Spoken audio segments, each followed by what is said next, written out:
広い庭のあちこちにわしの作った詩をプレートにして掲げておるのじゃな。この詩は暗い気分の時に読んだものじゃ。さてさて、今回の記念室散歩はわしの生い立ちからじゃな。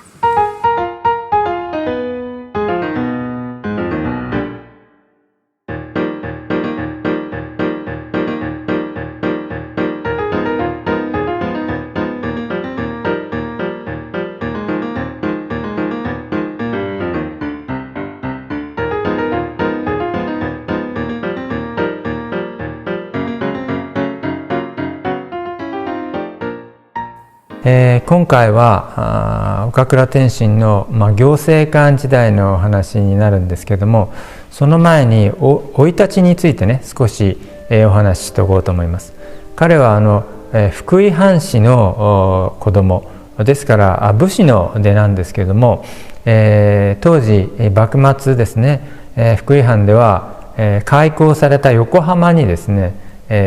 お店を出してたんですね。石川屋というお店、つまり今で言えば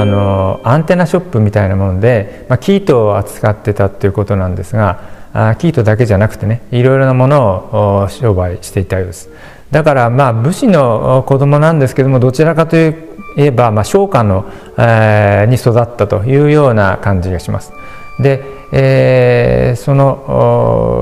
とはいえ武士の出ですからしっかりね勉強はさせられたようです。でその勉強というのが、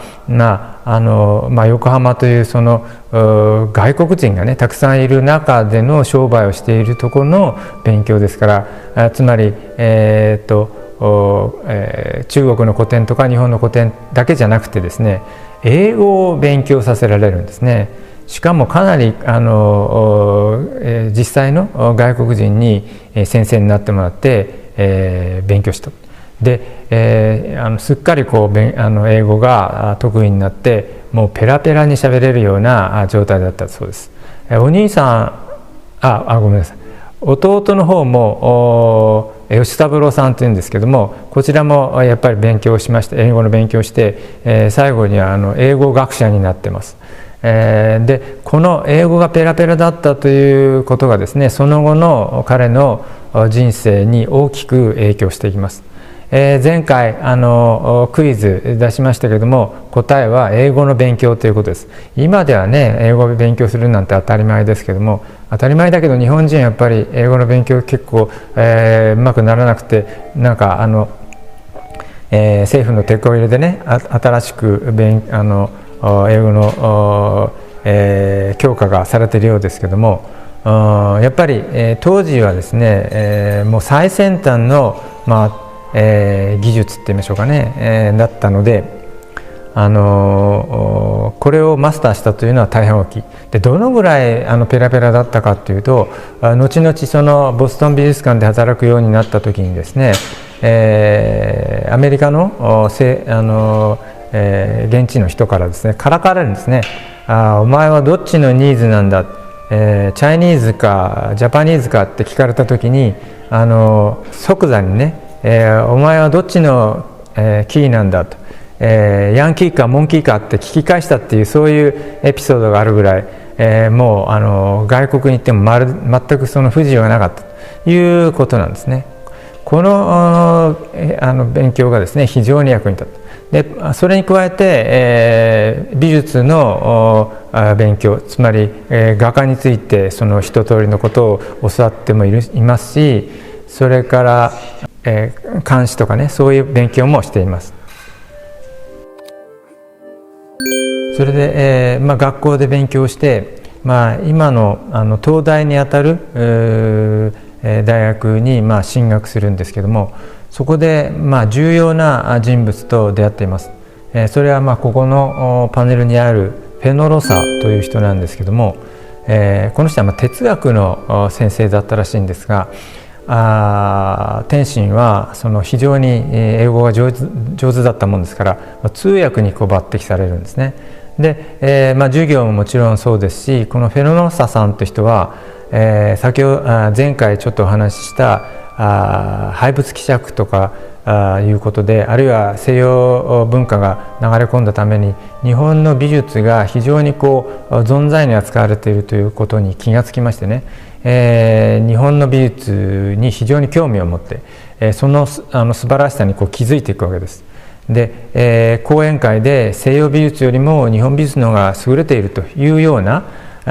ことを主張したり、それから古美術を保存していくということを一生懸命やるようになります。で、そういった場面に天心もくっついていくわけですね。通訳ですから。で、そういうことをしているうちに、だんだん日本美術あるいは文化の重要性というのに、気がついていくというふうになっていきます。それで、就職をするわけですね。文部官僚になります。要するに国家公務員になるわけですね。で、そちらで、最初は音楽の方の担当になったりするんですが、すぐに美術の方の担当になって、でこちらをそのフェノロサさんも手伝うようになりましてですね、彼と共にこの文化行政、美術文化行政に、携わっていくということになります。で、ここから先ほど言いました文化財保護、それから東京美術学校の開校というようなところに向かっていくわけです。彼のその仕事の道しるべがフェノロサさんだったということになると思います。美術のための学校を作らなければいけないということになりまして、東京芸術大学の前身である東京美術学校というのを作っていくことになります。こちらはフェノロサと二人三脚で進めていくわけですが、美術学校といっても当時は西洋美術も導入されていたわけなんですが、やっぱり伝統美術、日本の古典的な美術が大事だということで、この学校では日本画、それから木彫、工芸といった感じで、伝統美術だけを教える学校として今開校していきます。学校で教えるのも、伝統的な古美術を模写するところから始まって、写生という、写実というのはね、西洋美術にもある考え方ですけれども、日本美術にもその写生という考え方があって、ものを写すというのも習っていきます。で、最終的にはしかし新しい時代にふさわしい美術を作らなければいけないということで、最終的に新案という、新しいものを自分で考えなさいというような過程を踏んでですね、卒業していくというようなカリキュラムになっていたようです。で、そのことがですね、よく示されている課題画という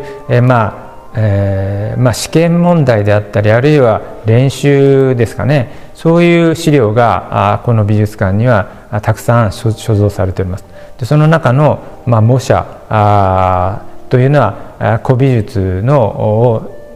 サンプルにしてですね、それを真似ていくというところのもの、それから、実際のものをそこに置いてですね、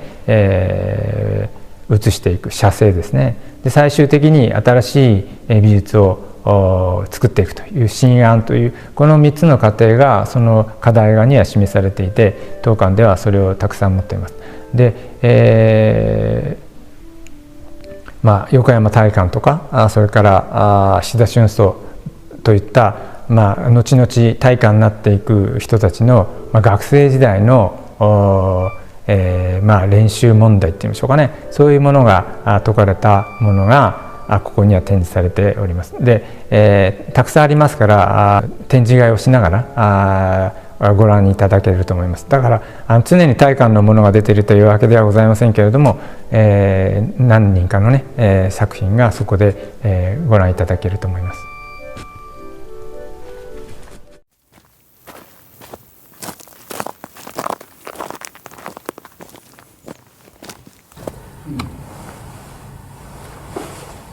今回は課題画のお話をしましたので、当館が所蔵している課題画を実際に、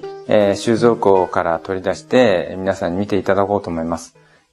それから収蔵庫の資料の保管の状況なんかも見ていただいたらなと思います。で、実際に学芸員の木澤さんにですね、取り出してくるところからお見せしようと思います。木澤さんよろしくお願いします。はい、わかりました。資料の扱い方もね、皆さんに見ていただきたいんで、しっかりお願いしますね。はい、頑張ります。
最後に、今ご覧いただきました課題画を、使いました企画展の会場をご覧になっていただきながら、今回、第2回目の天津記念誌散歩は終了したいと思います。ありがとうございました。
次回3回目は天津の東京美術学校を去った後のお話になります。ここから天心の人生は波乱に満ちたものになっていきます。わしの資料とやらも随分たくさんあるものじゃな。しかし、